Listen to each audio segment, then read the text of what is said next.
Hey everybody, this is Modern Refugee out here having a little coffee this morning.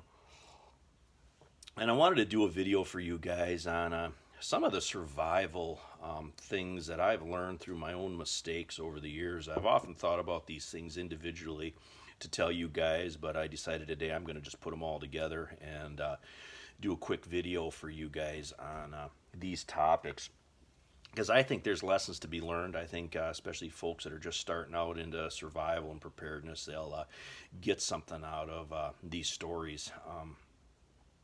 The first thing is gas. You see people on YouTube and read on different blogs and stuff. People say, never let your gas tank get below half. Bullshit. Never let your gas tank get below full. And the story that I'm going to tell you here is one that I learned a long time ago when I was 18 years old, where I learned to keep my gas tank full all the time. Um, I was dating a girl at the time, and she wanted to go up to Mackinac Island and Mackinac City. Well, that's just what people do in Michigan in the summertime, is they go up to Mackinac Island and Mackinac City. And I'm like, man, that's great. That's close to Michigan's Upper Peninsula there. We can get out in the woods and do a little hiking and stuff. It was right down my alley. So we went up there, seen all the tourist stuff, seen all the sights. And I said, hey, let's go up to Tequanamon Falls State Park and hike that. She said, yeah. I'm like, all right, let's go. So we jump in my truck that got 5 miles to the gallon at the time. And we're driving across the Mackinac Bridge.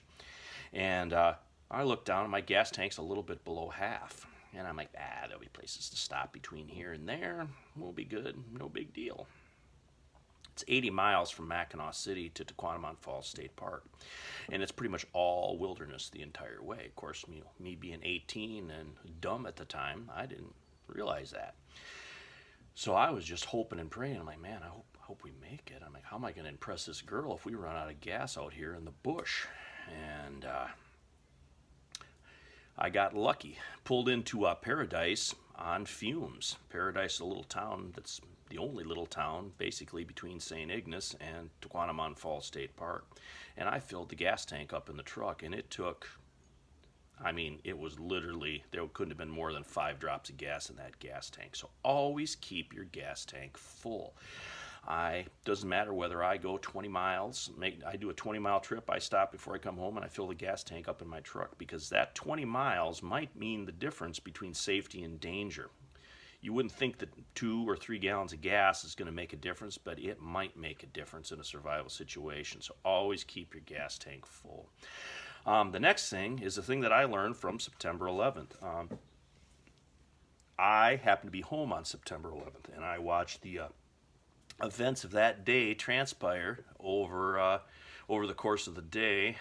Glued to my TV screen, just like everybody else in the country that day. And later in the day, they were showing news footage of people walking out of Manhattan. And up till that point, it never dawned on me I might have to unexpectedly walk home from somewhere. And at that point, I had already, was on kind of the survival prepping path. I had food and water and stuff here, and there were, we hunted and camped and fished and did all that stuff, all that outdoor stuff. But it never dawned on me I might have to walk home from some weird place unexpectedly. So that evening, I put a few things in a pack and put them in my truck, and that was the first time that I ever done that. So that was the start of my get home bag. I guess it's been revised many, many times since then. And that leads into the next thing. I used to do work where I would get called out in the middle of the night, usually in bad weather or middle of a snowstorm, to go do stuff. And there were different times when we got stuck and buried the truck and this and that. And there were no cell phones back then, so if you got stuck out in the middle of nowhere in a snowbank in a snowstorm, you'd have to walk somewhere to get to wherever, and sometimes you couldn't get out, or it was just too bad. So always have the means to spend the night outside where you're at. And for me, it's ice, snow, and cold, but other parts of the country and stuff, and other parts of the world, it might be completely different. But always have that ability. And for me, it can be just a couple of blankets in a vehicle, and that's basically how it started for me. Is I just throw a couple of blankets in a vehicle in case I have to spend the night in the vehicle because I got stuck or something.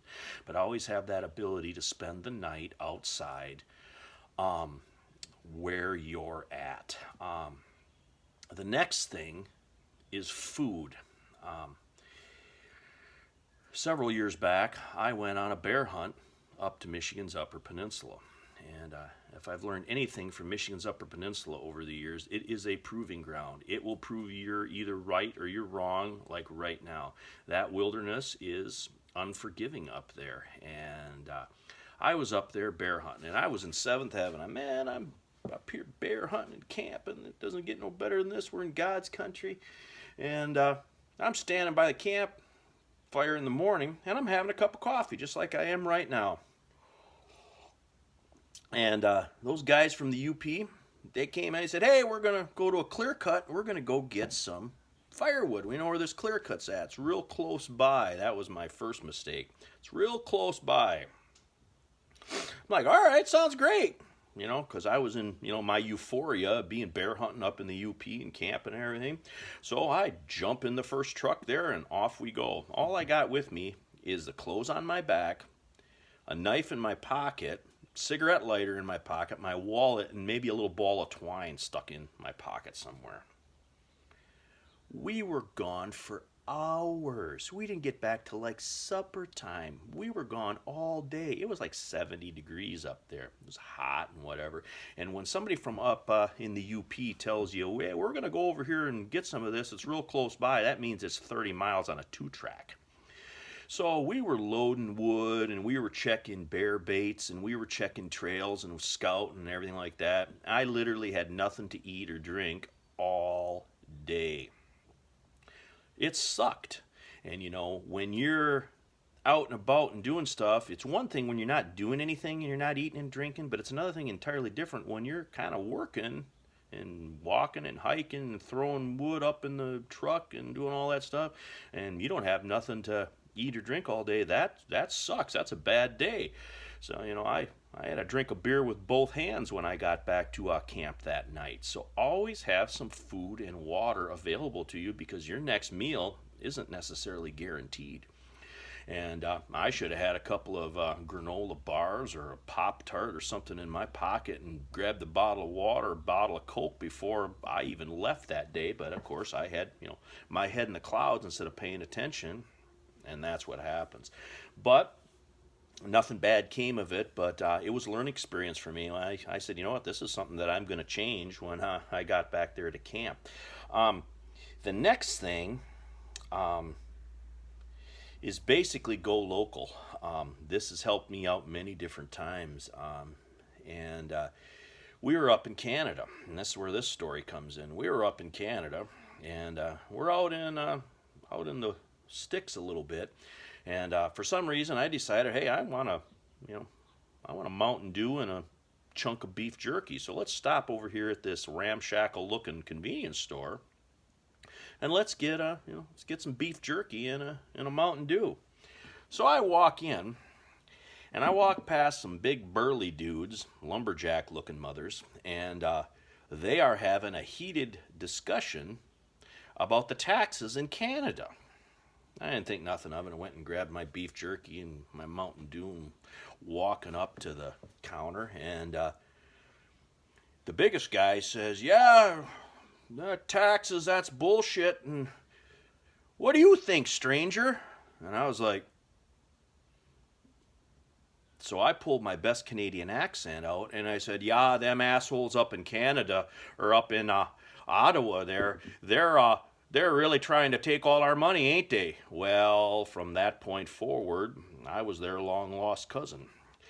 So I just kind of played it off that I belonged there. And it worked good because those guys were about halfway through a case of Labatt's from the look of them, and I didn't want any trouble. And sometimes when you're out there in the bush in Canada, they don't take too kindly to Americans coming up there. So sometimes it's good to, blend in. And that goes to something that I read in a U.S. Army survival manual. An old one that I got at a gun show when I was probably 14 years old. But there was one story in that manual that always stuck out to me. And it was about going local. Do what the locals are doing. And I told a story of an American airman that was shot down in occupied France during World War II. And he was in a French village walking around asking where a bathroom was. Well, all the Frenchmen were pissing in the street. And because he was acting funny and out of place and kept going around looking for a washroom, it perked the attention of the Gestapo, and they actually picked him up, and he spent the rest of the war in a POW camp. So the moral of that story is, if the Frenchmen are pissing in the street, you piss in the street too.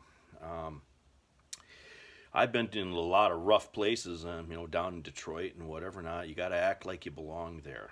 Act like you belong there and go local. So if the locals are doing something, no matter how odd it might seem to you, you just fall right in and you just go ahead and do that stuff too. So those are just some things that I've learned over the years, and some things, I guess some skills and techniques, whatever you want to call it, that have served me well, and things that I learned from my mistakes and corrected those things to make things better, I guess. But I wanted to share those stories with you guys because I think there's some information and some knowledge that can be gained from that, maybe even a little bit of wisdom.